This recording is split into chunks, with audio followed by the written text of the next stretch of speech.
قربانی کرتے وقت جو جانور کے اندر نقص پیدا ہو گیا تو کیا حکم ہے؟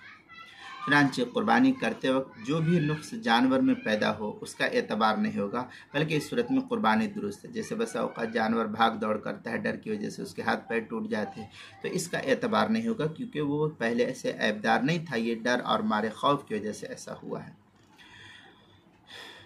چنانچہ فتاوی ہند میں ہے وَلَوْ قَدَّمَ أُضْحِيَّةٌ لِيَذْبَحُهَا فَاضْطَرَبَتْ فِي الْمَكَانِ الَّذِي يَذْبَحُهَا فِيهِ فَانْكَسَرَتْ رِجْلُهَا۔ یہ فتاوی ہندیہ کی عبارت ہے، جلد نمبر 5 صفحہ نمبر 299، جو مکتبہ رشیدیہ کا چھپا ہوا نسخہ ہے۔ البحر الرائق جلد نمبر 8 صفحہ نمبر 177، فتح القدیر جلد نمبر 8 صفحہ نمبر 435، بدائع الصناعہ جلد نمبر 5 صفحہ نمبر 76، فصل اما شرائط جواز اقامت الواجب، جو ایچ ایم سعید کراچی کا چھپا ہوا نسخہ اس کے اندر۔ آگے کہ اگر قربانی کے لیے جانور کو لٹایا اور چھری پھیرنے سے پہلے اس کی آنکھ خود بخود نکل آئی تو اس کی قربانی درست ہے۔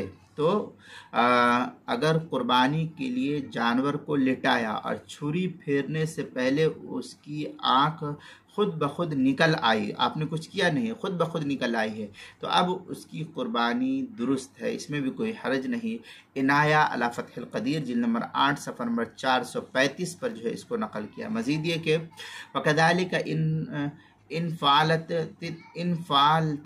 فَالَتَتْ عَنْهُ الْبَقَرَةُ فَأُصِيبَتْ عَيْنُهَا فَذَهَبَتْ وَالْقِيَاسُ أَلَّا تَجُوزُ وَجْهُ الْإِسْتِحْسَانِ أَنَّ هَذَا مِمَّا لَا يُمْكِنُ الْإِحْتِرَازُ عَنْهُ۔ اس طریقے کی عبارت جو ہے نقل کی گئی فتاوی ہندیہ جلد نمبر 5 صفحہ نمبر 299، الباب الخامس فی بیان محل اقامت الواجب، جو مکتبہ رشیدیہ کوئٹہ بلوچستان کا چھپا ہوا نسخہ اس کے اندر۔ بدائع الصناعہ جلد نمبر 5 صفحہ نمبر 76 پر اس کو نقل کیا۔ اسی طریقے سے قربانی کے مسائل کا انسائکلوپیڈیا، اس کے حروف تہجی قاف، عنوان ہے قربانی کرتے وقت جو نقص پیدا ہو، صفحہ نمبر 118 پر اس کو نقل کیا گیا ہے۔